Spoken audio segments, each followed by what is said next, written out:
Assalamualaikum warahmatullahi wabarakatuh. Alhamdulillahilladzi kataba alaina siyama Ramadan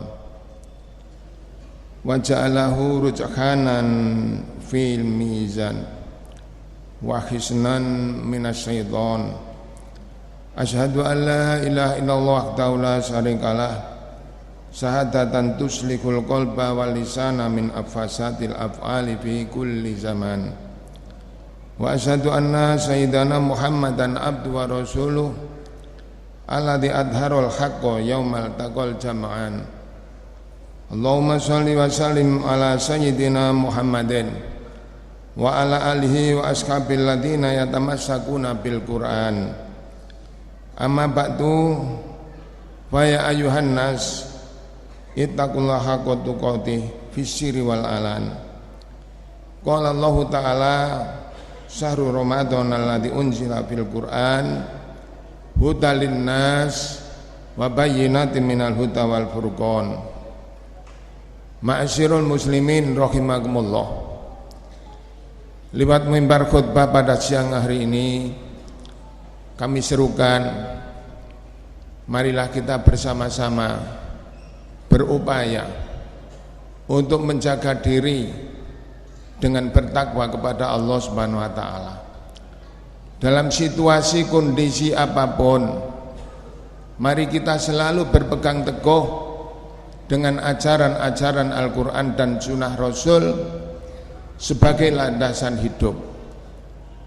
Sebab kita menyadari akan sejarah umat Islam di negeri kita ini, yang aslinya dulu umat Islam itu kecil, minoritas, menjadi besar, mayoritas. Dari umat yang lemah menjadi umat yang kuat. Dari hidup kegelapan, sesat, ahli maksiat, alhamdulillah kita menjadi orang Islam yang beriman. Kesemuanya itu terjadi karena kita sering mendapat petunjuk Al-Quran lewat khutbah Jum'ah, lewat ceramah agama, pengajian dan lain-lain sebagainya. Maka pesan akhir baginda Rasulullah SAW sebelum beliau meninggal dunia, sebelum beliau wafat, agar umat Islam selalu berpegang teguh atas Quran, ajaran Quran dan Sunnah Rasul, yang disebutkan dalam sebuah hadis yang berbunyi, qala Rasulullah sallallahu alaihi wasallam, taraktum fikum amroini lan tadillu in tamassaktum bihima, kitaballah wa sunnata rasulih, yang artinya taraktu fikum amro ini, aku tinggalkan bagi kalian dua perkara. Lan tadillu in tamassaktum bihima, lan tadillu, kalian tidak akan sesat, in tamassaktum, apabila kalian berpegang teguh dengan dua perkara itu, yaitu kitab Allah berupa Al-Quran wa sunnata rasulih. Memang hal tersebut kita bisa memahami bahwa Allah lah yang menciptakan manusia, yang menciptakan kita. Maka Allah lah yang lebih maha mengetahui cara menservis manusia itu sendiri. Sebagai contoh, Al-Quran, dalam Al-Quran Allah menservis manusia agar hidupnya bisa sehat lahir batin, sehat jasmani dan rohani. Allah memerintahkan kewajiban puasa dalam bulan suci Ramadan, yang berketepatan pula diturunkannya Al-Quran sesuai dengan firman Allah yang disebutkan, yaitu syahrul Ramadan alladzi unzila fil Qur'an hudal linnas wa bayyinatin minal huda wal furqan faman syahida minkumus syahra falyasum, yang artinya syahrul Ramadan alladzi unzila fil Qur'an, dalam bulan Ramadan itulah diturunkannya Al-Quran. Hudalinnas, Al-Quran diturunkan untuk sebagai petunjuk bagi manusia. Wa bayyinatin minal huda, juga penjelasan-penjelasan tentang petunjuk tersebut. Wal furqan, Al-Quran diturunkan agar kita bisa membedakan antara yang benar dan yang tidak benar, antara hak dan batil. Wal furqan, agar kita bisa memisahkan antara halal dan haram. Faman syahida minkumus syahra falyasum, maka barang siapa yang menemui bulan Ramadan hendaklah berpuasa. Ma'asyiral muslimin rahimakumullah, kita sangat menyadari bahwa Allah tidak memerintahkan suatu kewajiban kepada umatnya apabila perintah tersebut tidak mengandung manfaat.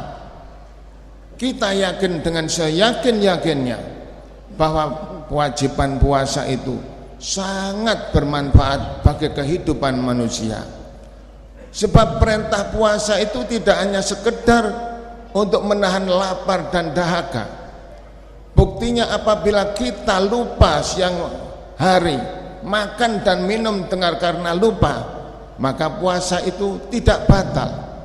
Maka itu puasa tujuan kita dilatih oleh Allah, supaya dengan puasa kita menjadi orang yang takwa kepada Allah Subhanahu wa taala. Firman Allah dalam Al-Qur'an, ya ayyuhalladzina amanu kutiba alaikumussyam kama kutiba alal ladzina min qablikum la'allakum tattaqun. Yang artinya, wahai orang-orang yang beriman, kutiba alaikumussyam, difardukan bagi kalian untuk berpuasa, kama kutiba alal ladzina min qablikum, sebagaimana diwajibkan kepada orang sebelum kalian, dengan puasa la'allakum tattaqun, agar kalian bisa melakukan takwa kepada Allah Subhanahu wa taala. Artinya takwa yaitu melatih diri, kita dilatih untuk mematuhi segala perintah-perintahnya, menjauhi segala larangan-larangannya, tanpa ada rasa takut kepada sesama manusia, tetapi hanya takut kepada Allah Subhanahu wa taala. Dengan puasa kita dilatih oleh Allah untuk bisa mengendalikan hawa nafsu, dari nafsu ammarah, nafsu lawamah, dijadikan bisa dibentuk dengan sebuah puasa ini, jadilah nafsu mutmainnah. Ma'asyiral muslimin rahimakumullah, menurut Imam Ghazali di dalam kitab Ihya Ulumuddin juz 3 halaman 10, beliau memaparkan bahwa nafsu amarah yang dimiliki semua manusia itu mempunyai sifat-sifat dan ciri-ciri tertentu, tanda-tanda tertentu. Di antaranya, satu, nafsu amarah ada yang bersifat bahimiyah, seperti sifatnya binatang. Nomor dua, nafsu amarah ada yang bersifat sabuiyah, kayak sifatnya binatang buas. Yang nomor tiga, nafsu amarah yang bersifat syaitonia, yaitu menyerupai sifatnya setan. Yang keempat, nafsu amarah yang bersifat rububiyah, menyerupai sifatnya Tuhan. Adapun nafsu amarah yang bersifat bahimiyah, yang menyerupai sifatnya binatang, yaitu nafsunya manusia yang tidak mengenal puas dan tidak akan terpuaskan, terutama di dalam masalah harta dan wanita, tanpa mengenal batas-batas halal dan haram. Di dalam masalah harta, nafsu amarah selalu ingin ambisius untuk mengumpulkan harta sebanyak-banyaknya, tanpa memperhitungkan harta dari mana, milik siapa, itu bukan menjadi masalah. Yang penting bisa dikuasai dan dimilikinya. Di dalam masalah wanita, tanpa ada ikatan akad nikah, dilakukan dengan siapa, dilakukan di mana, bukan menjadi masalah. Yang penting nafsunya puas. Itulah nafsu amarah yang bersifat bahimiyah. Adapun nafsu amarah yang bersifat sabuiyah, yaitu kayak sifatnya binatang buas, yaitu nafsunya manusia yang berwatak keras, wataknya suka marah, kejam dan jahat, suka bermusuhan, suka membenci, suka hasud, dendam dan lain-lainnya. Itu sifat amarah yang seperti sifatnya binatang buas. Adapun nafsu amarah yang bersifat syaitonia, yaitu nafsunya manusia yang suka berbohong, suka menipu, membujuk, suka merebut haknya orang lain, dan semua kesenangan-kesenangan, keinginan-keinginan yang cenderung untuk berbuat jahat dan maksiat. Adapun nafsu amarah yang bersifat rububiyah, yang menyerupai sifatnya Tuhan, yaitu nafsunya manusia yang mempunyai watak merasa lebih baik, merasa lebih hebat, merasa lebih kaya, merasa lebih baik dan pintar, tidak ada orang yang bandinginya, sehingga sulit untuk bisa menerima saran dan nasihat orang lain, yang kesemuanya itu bisa menimbulkan sifat tongkak dan takabur. Semuanya itulah yang dinamakan nafsu amarah, yang kita semua dalam bulan puasa ini wajib untuk membersihkan dan memeranginya. Firman Allah di dalam Al-Quran surat Al-Fajr ayat 26 dan 28 yang berbunyi qad aflaha man zakkaha wa qad khaba man dassaha. Artinya qad aflaha man zakkaha, betul-betul untung bagi orang yang bisa membersihkan jiwanya, wa qad khaba man dassaha, tapi sangat rugi orang yang mengotori jiwanya. Ma'asyiral muslimin rahimakumullah. Kemudian apabila manusia itu mempunyai ambisius, keinginan ambisius terhadap kenikmatan dunia, atau ambisius terhadap satu jabatan, tetapi usahanya selalu gagal, dengan kegagalannya tidak diimbangi dengan sikap sabar dan iman kepada Allah, atau kena ujian cobaan, kena musibah, dengan ujian itu tidak dihadapi dengan sabar dan tawakal kepada Allah, kemudian timbul rasa menyesal, mengeluh, susah dan lain sebagainya, itu semua dinamakan nafsu lawamah, nafsu yang tercela, yang kesemuanya itu bisa menimbulkan perasaan resah dan gelisah, hidup tidak tenang. Faktor kejiwaan yang demikian itu bisa menimbulkan saraf otak menjadi tegang, menjadi stres. Apabila tidak bisa dikendalikan, maka bisa meningkat menjadi depresi. Dari kegelisahan dan keresahan, kegoncangan jiwa yang sedemikian itu, yang identik disebut penyakit psikis, bisa menimbulkan beberapa penyakit psikologis seperti liver, hipertensi, darah tinggi, stroke dan lain sebagainya. Maka oleh sebab itu Allah Subhanahu wa taala mengingatkan kepada kita, mewajibkan berpuasa agar kita dengan berpuasa ini bisa mengendalikan hawa nafsu.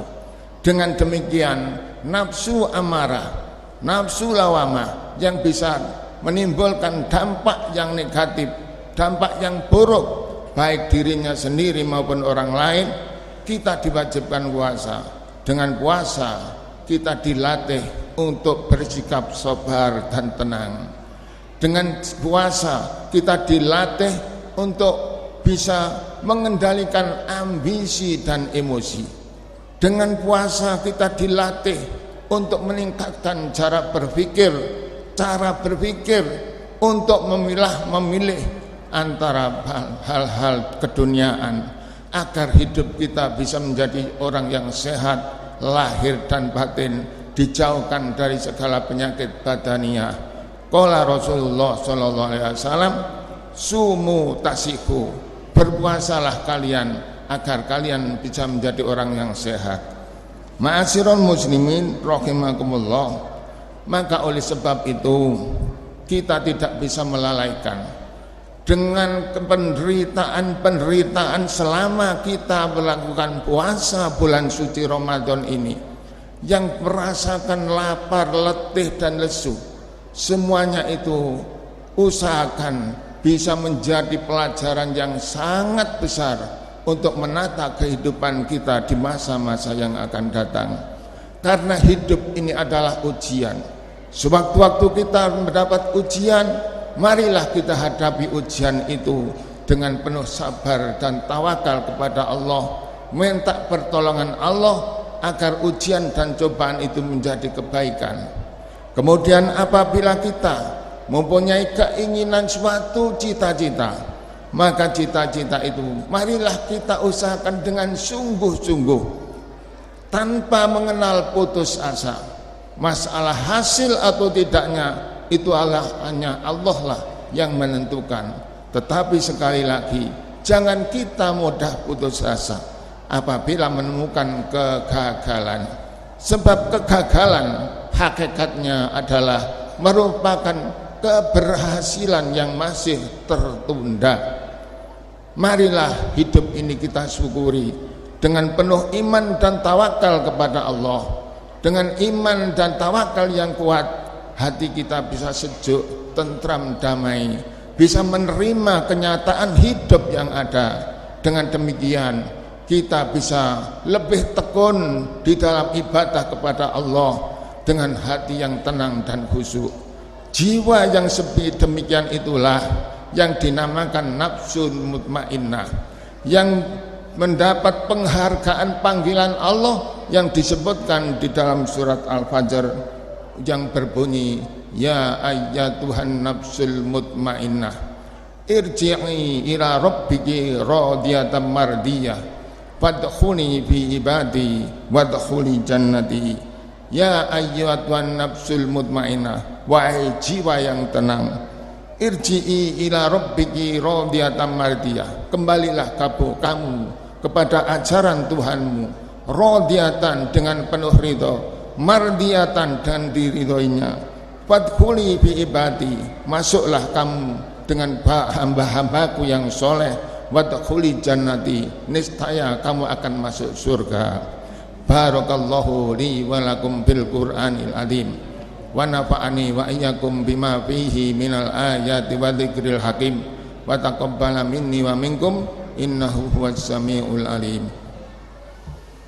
Allahumma salli wa sallim ala sayyidina al-Mustafa Ahmadina al-Hadi alaihi salam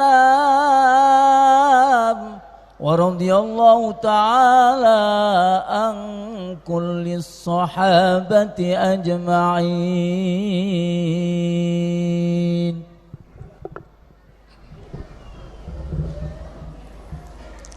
Alhamdulillahi hamdan yuwafi ni'amahu wa yukafi'u mazidah. Asyhadu an la ilaha illallah wahdahu la syarikalah wa asyhadu anna Muhammadan abduhu wa rasuluhu sayyidul musaffiina yaumal qiyamah. Allahumma shalli wa sallim ala sayyidina Muhammadin wa ala alihi wa ashabil ladina qamu bi hifdzi syariah. Amma ba'du, fa ya ayyuhan nas ittaqullaha haqqa taqwa wa raqibu muraqabatan ya'lamu innahu yara. Wa'lamu annallaha amarakum amron amima wa bada'a binafsi ta'lima faqala ta'ala innallaha wa malaikatahu yusalluna 'alan nabi ya ayyuhalladzina amanu sallu 'alaihi wa sallimu taslima. Allahumma shalli wa sallim ala sayyidina Muhammadin sayyidil anbiya'i wal mursalin wa ala alihi wa sahbihi wat tabi'in wa tabi'it tabi'in wa man tabi'ahum bi ihsanin ila yaumiddin warḍa'na ma'hum bi rahmatika ya arhamar rahimin. Allahumma a'izzil islam wal muslimin wahdul man khadalal muslimin wansur juyusal muwahhidin wa ahlikil kafarata wal musyrikin wal fasaqata was suyu'in wal mubtadi'ata wal munafiqin. Allahumma naqqis a'lamahum wa zalzil aqdamahum wa shattid jumu'ahum. Allahumma aslihir ra'iyah war ra'iyah waj'al baltatana Indonesia hadhihi baltatan aminatan mutmainnah wasairu bultanil muslimin rohiyatan mahmiyah min kulli maradin wa baliyah. Rabbana ighfir lana dzunubana wa li ikhwanina alladziina sabaquna bil iman wa la taj'al fi qulubina ghillan lil ladzina amanu Rabbana innaka ra'ufur rahim. Ibadallah, innallaha ya'muru bil adli wal ihsan wa ita'idil qurba wa yanha 'anil fahsya'i wal munkar wal baghi ya'idukum la'allakum tadhakkarun. Fadhkurullahal 'azima yadhkurkum wazkuruhu 'ala ni'amihi yazidkum was'alu min fadlihi yu'tikum wa la dzikrullahi akbar.